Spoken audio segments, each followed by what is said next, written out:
le pense, Planète à Junon. Oui, ça c'est magnifique. Et par contre, À 79 ans, il brise enfin le silence.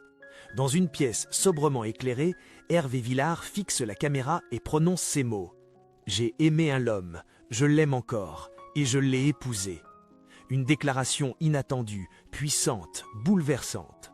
Pendant 4 décennies, l'icône de la chanson française avait soigneusement gardé ce secret enfoui dans l'ombre de sa célébrité. Aucun journaliste ne l'avait percé, aucun fan ne l'avait deviné.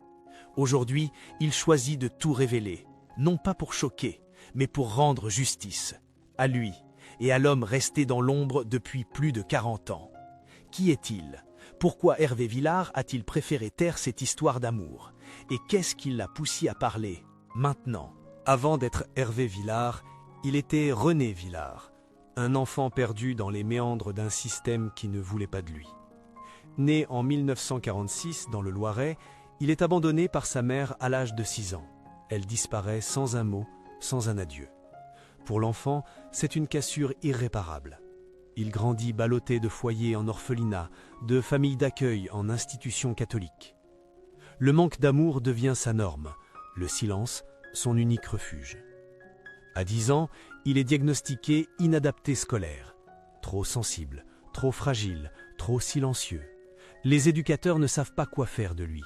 Mais lui, dans son coin, rêve. Il rêve de fuir, de devenir quelqu'un d'autre, de réinventer son nom, sa vie, son destin. C'est à Paris qu'il trouve sa première échappatoire, les livres, la musique, la voix d'Édith Piaf qui perce les murs froids de sa solitude. Il chante en cachette, dans les couloirs, dans les escaliers, dans les rêves. À 15 ans, il s'émancipe, il fugue, il vit de petits boulots, dort parfois dans les rues, mais ne cesse jamais de croire qu'il peut devenir plus que ce que la vie lui a laissé. Lorsqu'un certain Daniel Cordier, résistant et homme de culture, le prend sous son aile, c'est la première fois qu'un adulte croit en lui. Cette confiance lui donne des ailes. Il change de nom, de posture, de voix. Il devient Hervé Villard, un personnage qu'il façonne de toutes pièces pour survivre. Mais cette métamorphose n'est pas sans conséquences. Très vite, il comprend que s'il veut percer dans la musique, il doit faire taire certaines parties de lui-même. Dans les années 60, la société française n'a aucune place pour un chanteur à la sexualité ambiguë.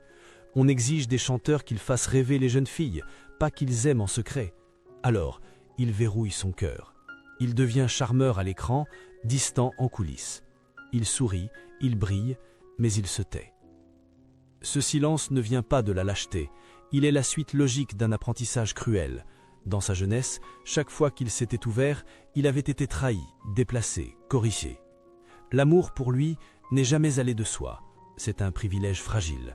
Et dans son esprit, plus on en parle, plus il risque de s'effondrer. Quand il rencontre celui qui deviendra son compagnon, il sait au fond de lui qu'il n'a pas le droit à une histoire d'amour comme les autres. Il choisit de la protéger par l'invisibilité, comme on cache un trésor trop précieux pour être exposé. Derrière cette décision, il y a la peur, mais aussi une forme de lucidité. Car Hervé Villard, avant tout, a appris très jeune que tout ce qui est beau peut vous être arraché du jour au lendemain, et qu'il vaut parfois mieux aimer en silence que perdre ce qu'on aime en le montrant au monde. L'année 1965 marque un tournant. Un tube explose sur les ondes. Capri, c'est fini. La voix est singulière, vibrante, chargée d'une mélancolie romantique. Le jeune Hervé Villard devient instantanément une star. À tout juste 19 ans, il conquiert la France entière. Le single se vend à plus de 3 millions d'exemplaires. L'adolescent abandonné devient l'idole de toute une génération. S'ensuivent des tournées à guichets fermés, des plateaux de télévision, des cris d'admiratrices, des disques d'or à répétition. La presse l'encense, le nouvel enfant chéri de la variété française. Son style est reconnaissable entre mille, blazer ajusté, regard brûlant, gestes mesurés, un mélange de retenue et d'intensité qui captive. Mais derrière le succès, Villard reste énigmatique. Contrairement à ses confrères, il ne s'affiche jamais en couple. Aucun scandale amoureux. Aucun cliché volé par les paparazzi. On lui prête bien quelques aventures, quelques muses éphémères, mais rien de concret. Il se montre seul. Toujours seul. Dans les années 1970, il poursuit son ascension. Il chante « Fais-la rire »,« Nous »,« Reviens », enchaîne les succès sur les scènes francophones, notamment en Belgique, au Québec et jusqu'en Amérique latine, où il devient une figure adulée. Il chante en espagnol, en italien, en portugais. Sa voix traverse les frontières. Il est l'un des rares artistes français à conquérir autant de marchés à l'international. Et pourtant, malgré cette gloire immense, une constante intrigue ses proches. Sa vie privée est une forteresse. Ses interviews sont maîtrisées, il évite habilement toute question personnelle.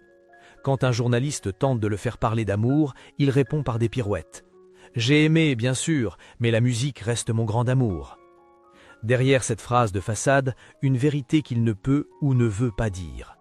Ce choix n'est pas seulement une stratégie médiatique, c'est une question de survie. Dans une époque où l'homosexualité est encore considérée comme un sujet tabou, parfois même honteux pour une figure publique, se taire est la seule manière de continuer d'exister sans tout perdre. Certains fans remarquent son regard triste, sa solitude. On le voit parfois dans les coulisses, fumant seul une cigarette, le regard dans le vide. Un artiste comblé sur scène, un homme silencieux en dehors. Paradoxalement, c'est cette retenue qui participe à son mythe. Hervé Villard devient le chanteur des cœurs blessés, des passions impossibles, des regrets éternels. Ses chansons résonnent comme des aveux déguisés, et le public, sans le savoir, s'y reconnaît. Dans les années 1980, alors que d'autres artistes s'essoufflent, lui continue de remplir les salles. Il refuse les compromis, garde son indépendance artistique. Sa voix mûrit, ses textes deviennent plus profonds. Il écrit sur l'exil, la perte, la quête d'identité. Ses albums deviennent des confessions codées. Il publie en parallèle 2 autobiographies, L'âme seule, 1991, et Le bal des papillons, 2006. Des récits fragmentés, sensibles, parfois douloureux, où il évoque son enfance fracassée, sa mère disparue, son ascension. Mais toujours, il reste flou sur l'amour. Une absence criante, presque suspecte, comme si les pages les plus importantes de sa vie restaient volontairement blanches. Pendant ce temps, un homme l'accompagne dans l'ombre. Ils vivent ensemble, voyagent ensemble, mais ne s'affichent jamais.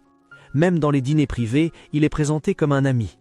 Personne ne pose de questions, par respect, par peur, ou parce que dans le monde de Hervé Villard, tout est codé, tout est suggéré, rien n'est dit. Plus les années passent, plus cette ombre prend de la consistance, mais le rideau ne se lève jamais, jusqu'à ce que le temps, impitoyable, rattrape les silences. Car, comme le dit Villard dans une de ses chansons oubliées, le cœur, même caché, continue de battre, jusqu'à ce qu'il n'ait plus le choix. Pendant des décennies, personne n'a osé poser les vraies questions. Mais les indices étaient là, dissimulés dans un regard fuyant, dans une réponse évasive, dans un mot tu au dernier moment. À mesure que la société française évoluait, que les tabous se fissuraient, certains journalistes commencent à se demander pourquoi Hervé Villard ne parle-t-il jamais d'amour. Dans les années 1990, plusieurs confrères de l'industrie confient sous couvert d'anonymat leur étonnement. L'un d'eux se souvient, on le voyait toujours accompagné du même homme, discret, poli, réservé, mais jamais, au grand jamais, il ne disait son nom. Ce compagnon de l'ombre, souvent présent dans les loges ou à l'entrée des hôtels, disparaissait dès que les caméras apparaissaient. Aucun cliché, aucun article ne l'identifiait, comme s'il n'avait jamais existé. Une scène racontée par un ancien producteur résume cette atmosphère de mystère. Lors d'un gala à Genève, alors qu'Hervé était sur scène, une altercation éclate en coulisses. Un homme demande à entrer dans la loge privée. Les agents de sécurité refusent, jusqu'à ce qu'Hervé, en coulisses, crie simplement « Laissez-le passer, il est tout pour moi ». Personne ne comprendra cette phrase, personne ne la commentera. Elle s'effacera dans le tumulte de la soirée. Dans ses textes aussi, certaines phrases éveillent des soupçons. Dans « Je me souviens de tout », il chante « Il y avait cette main qui me tenait debout, même quand le monde voulait que je tombe ». Ou encore « Il m'a appris le silence, l'amour sans bruit, l'exil dans les bras ». Certains critiques littéraires y voient des confessions voilées, mais l'artiste refuse d'entrer dans le jeu de l'interprétation. Il déclare à Télérama en 2007 « Ce qui compte, c'est ce que la chanson dit à chacun, pas ce qu'elle dit de moi ». Pourtant, le silence devient de plus en plus pesant. En 2011, lors d'un passage télévisé sur France 3, l'animatrice lui demande s'il a un regret amoureux. Un frisson traverse son visage. Il marque une pause, puis sourit doucement. Le regret, c'est un luxe pour ceux qui ont pu vivre au grand jour. Le public applaudit, mais certains perçoivent dans son regard une fissure, un début de fêlure. Autre détail troublant, dans ses tournées post-2010, ses déplacements sont toujours calés sur l'agenda d'un certain homme, toujours le même, toujours silencieux, toujours à distance. Un chauffeur privé, interrogé hors caméra, décrit un couple très uni, très tendre, mais qui se cachait même dans la voiture. Chaque fois qu'un passant approchait, le passager à droite tournait la tête vers la vitre. Et puis, il y a les rumeurs, certaines persistantes. Des anciens collaborateurs qui chuchotent que Villard a failli tout révéler à plusieurs reprises. Lors d'une conférence de presse à Montréal en 1999, il aurait été à 2 doigts d'évoquer la personne la plus importante de sa vie, mais se serait ravisé au dernier instant. Un attaché de presse raconte « Il a serré les poings sous la table, il avait les larmes aux yeux, puis il a parlé de son chien pour détourner. » Le plus étrange, c'est la réaction de l'entourage. Beaucoup savaient, mais personne ne parlait. Par respect, par peur de trahir, ou peut-être parce que tout le monde comprenait que cette histoire ne pouvait pas vivre à la lumière. Certains journalistes plus audacieux tentent de creuser. En 2018, un portrait de Libération ose titrer « Hervé Villard, l'homme aux amours invisibles ». L'article, bien que nuancé, suggère un amour homosexuel tu par nécessité. Villard ne réagit pas, il ne dément pas, il ne confirme pas, il laisse faire. Encore une fois, le silence comme armure. Mais les signes deviennent de plus en plus visibles. Lors d'un concert à Toulouse en 2019, il dédie une chanson à celui qui m'a sauvé, qui m'a porté, qui m'a aimé quand je n'étais plus rien. Le public applaudit, mais certains yeux dans la salle s'humidifient. Une femme murmure à sa voisine, on dirait qu'il parle de son compagnon. Pour la première fois, le mot franchit les lèvres d'un spectateur. Dans les loges, ses proches le sentent changer, moins sur la défensive, moins dans la retenue, comme s'il se préparait à quelque chose. Mais quoi? Une confession? Une rupture de digue? Ou peut-être simplement la fin d'une époque? Ce n'est qu'avec l'arrivée des premiers signes de maladie que le vernis commence à craquer. Fatigue chronique, hospitalisation discrète, apparitions annulées. Villard commence à parler en privé de ses peurs, non pas de mourir, mais de laisser celui qu'il aime sans protection, sans reconnaissance, sans existence légale. Alors, lentement, le doute devient la place à une certitude. Hervé Villard n'est pas seul, il ne l'a jamais été, et celui qui a partagé sa vie dans l'ombre mérite enfin un nom, une place, une lumière. C'est à l'aube de ses 78 ans qu'Hervé Villard commence à se retirer progressivement de la scène. L'énergie s'étiole, le regard, autrefois flamboyant, devient plus trouble. Il annule plusieurs concerts, notamment à Marseille, Lille et Genève, invoquant des raisons de santé. Officiellement, rien de grave. Officieusement, les rumeurs se répandent. À l'automne 2024, il est hospitalisé dans une clinique privée du sud de la France pour une série d'examens. Aucun diagnostic n'est publié. Mais les fans les plus fidèles, qui guettent ses moindres apparitions, remarquent une perte de poids inquiétante, un souffle court dans les vidéos prises par des spectateurs. Le silence de ses proches alimente les spéculations. Serait-ce un cancer, une maladie dégénérative ou simplement l'usure du temps sur un corps qui a trop donné? Pendant ces mois de fragilité, l'homme de l'ombre devient plus visible. On le voit accompagner Villard lors de ses rares sorties, toujours discret, toujours à quelques pas, toujours prêt à intervenir si l'artiste chancelle. Un geste par-ci, une main sur l'épaule par-là, des gestes de tendresse que l'on n'avait jamais vus auparavant. Comme si, face à la fin possible, l'amour n'avait plus besoin de se cacher. C'est au cœur de cette période de doute qu'Hervé prend une décision capitale. Une nuit, selon un proche, il se réveille en sursaut et murmure « Je ne peux pas partir comme ça, il faut qu'il existe ». Le lendemain, il contacte un notaire. La procédure est lancée dans le plus grand secret. Dans un salon feutré de la mairie de Sète, en présence de 2 témoins triés sur le volet, Hervé Villard signe un acte de mariage. Il épouse, légalement, celui qui a partagé sa vie pendant plus de 40 ans. Aucun média n'est prévenu, aucune photo n'est publiée, aucun communiqué n'est envoyé. Mais ce geste intime, lourd de sens, marque un tournant. Ce n'est pas seulement un acte d'amour, c'est un acte de reconnaissance, de réparation, de transmission. Ce mariage n'est pas un caprice tardif, c'est une décision mûrie, posée, vitale.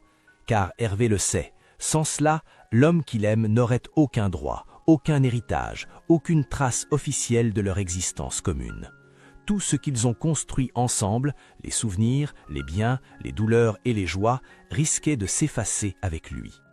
Le 14 décembre 2025, contre toute attente, Hervé Villard accorde une longue interview à un magazine culturel indépendant. Un entretien fleuve, sans filtre, sans langue de bois. Le journaliste, lui-même bouleversé, confiera plus tard « Je n'ai rien eu à demander, il a tout dit d'un seul souffle ». Dans cet entretien, Villard révèle qu'il a vécu une histoire d'amour secrète pendant plus de 4 décennies, qu'il a aimé un homme, qu'il l'aime toujours et qu'il a décidé de l'épouser peu de temps auparavant. Le nom de son compagnon ne sera jamais prononcé, ni son visage montré, mais l'aveu est là, brut, déchirant. « J'ai eu peur toute ma vie, peur qu'on me retire ma musique, mon nom, ma liberté. Alors j'ai aimé en silence. Mais aujourd'hui, j'ai compris que le silence est parfois une forme de trahison. » Les réactions ne se font pas attendre. La presse s'en empare, les titres fusent. Hervé Villard, l'amour caché.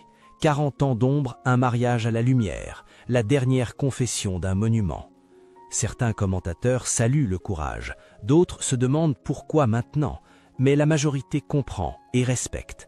Sur les réseaux sociaux, les messages affluent. Des milliers de fans écrivent pour remercier, soutenir, raconter leurs propres histoires, tuent. Un jeune homme poste « Grâce à lui, je sais qu'il n'est jamais trop tard pour aimer à voix haute ». Une femme confie « Ma mère l'adorait, aujourd'hui je l'aime pour ce qu'il est vraiment ». Mais il y a aussi le voyeurisme, les demandes d'interviews, les paparazzis. Certains essaient d'identifier l'homme resté caché, en vain. L'intéressé, fidèle à sa discrétion, refuse tout contact. Une seule phrase filtrera, transmise par un ami « Je n'ai pas besoin d'être vu, j'ai été aimé, c'est tout ce qui compte ». Pour Hervé Villard, le poids est enfin tombé. Il peut respirer, il peut vieillir sans mentir, sans avoir à raturer sa vérité. Il confiera dans un dernier passage radio « J'ai chanté l'amour toute ma vie, il était temps de chanter le mien ». Le studio est silencieux. Les micros sont ouverts, mais aucun son ne s'échappe encore. Hervé Villard ferme les yeux un instant, puis les rouvre lentement. Sa voix tremble à peine lorsqu'il commence. Il s'appelle Marc. Il n'est pas chanteur, pas comédien, pas connu, mais il est toute ma vie. Pour la première fois, il prononce ce prénom en public. Un prénom simple, discret, comme lui. Un prénom qui ne figurait nulle part dans les articles, les dédicaces, les biographies officielles. Un prénom effacé par nécessité, préservé par amour. Dans cet ultime entretien, enregistré pour une émission Hommage, Hervé Villard revient sur 40 années de vie commune. Il ne cache rien. Les débuts, dans les années 1980, à une époque où aimer un homme signifiait renoncer à sa carrière, les appartements séparés, les séjours cachés à l'étranger, les pactes de silence. Les moments de bonheur volés, toujours dissimulés derrière des sourires publics. Il raconte cette scène glaçante. Un soir, à la sortie d'un concert, il voit 2 fans suivre Marc jusqu'au parking. L'un d'eux murmure « Tu crois que c'est lui, le type de Villard ?» et il rit. Villard, de loin, les entend. Il rentre dans sa loge et explose en larmes. Ce soir-là, il jure qu'il ne mettra plus jamais son compagnon en danger, même si cela signifie l'effacer du monde. Pendant 40 ans, Marc accepte ce pacte. Il vit à ses côtés, mais dans l'ombre. Il partage tout, sauf la lumière. Pas de dîner mondain, pas de tapis rouge, pas de main dans la main. Juste des regards volés, des mots chuchotés dans la cuisine, des mains serrées sous la table.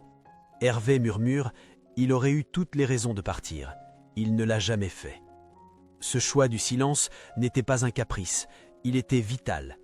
Dans les années 80, 90, même 2000, un coming out pouvait ruiner une carrière, briser un nom, anéantir des décennies de travail. Et pour un artiste issu des orphelinats, ayant tout bâti à la force des chansons, ce risque était inacceptable. Il ajoute « J'ai choisi de chanter plutôt que d'aimer au grand jour, mais je n'ai jamais cessé d'aimer. » Il avoue aussi les remords. Le jour de l'annonce de leur mariage, il a vu Marc pleurer pour la première fois depuis des années. Il m'a dit « Tu vois, enfin je suis ton époux, pas ton secret ». Cette phrase l'a transpercé, car elle portait tout le poids du sacrifice silencieux de l'homme qui l'avait accompagné dans chaque tournée, chaque chute, chaque triomphe. Mais plus que la tristesse, c'est la fierté qui domine aujourd'hui. Fierté d'avoir aimé pleinement, même si c'était dans l'ombre. Fierté d'avoir résisté à la peur, au mensonge, à l'invisibilité imposée. Je n'ai jamais porté de pancarte, ni crié dans les rues, mais j'ai vécu une révolution intime, et je voulais que pour une fois, elle soit dite. À ceux qui lui reprochent d'avoir attendu si longtemps, il répond sans colère. Je n'ai pas parlé plus tôt parce que je voulais protéger l'amour, et aujourd'hui je parle parce que je veux l'honorer. Une nuance essentielle. Il ne s'agit pas de confession, il s'agit de reconnaissance. Dans les derniers instants de l'enregistrement, il regarde la caméra et sourit, comme s'il s'adressait à Marc. Je ne t'ai jamais chanté devant le monde, mais toutes mes chansons parlaient de toi. C'est juste qu'il ne le savait pas. Et pour la première fois, il chante Capri, c'est fini. Non pas pour une foule de fans, mais pour un seul homme, celui qui pendant 40 ans avait été là, sans jamais demander autre chose que le droit d'aimer, en silence. Le rideau est tombé. Mais cette fois, ce n'est pas la fin d'un concert, c'est la fin d'un silence. Celui d'un homme qui, toute sa vie, a chanté pour les autres, mais s'est tu pour lui-même. À 79 ans, Hervé Villard ne cherche plus la gloire, ni les projecteurs. Il cherche la paix. Et cette paix, il l'a trouvée dans la vérité. Les réactions du public ne se sont pas fait attendre. Dans les jours qui ont suivi la diffusion de son témoignage, des milliers de lettres affluent.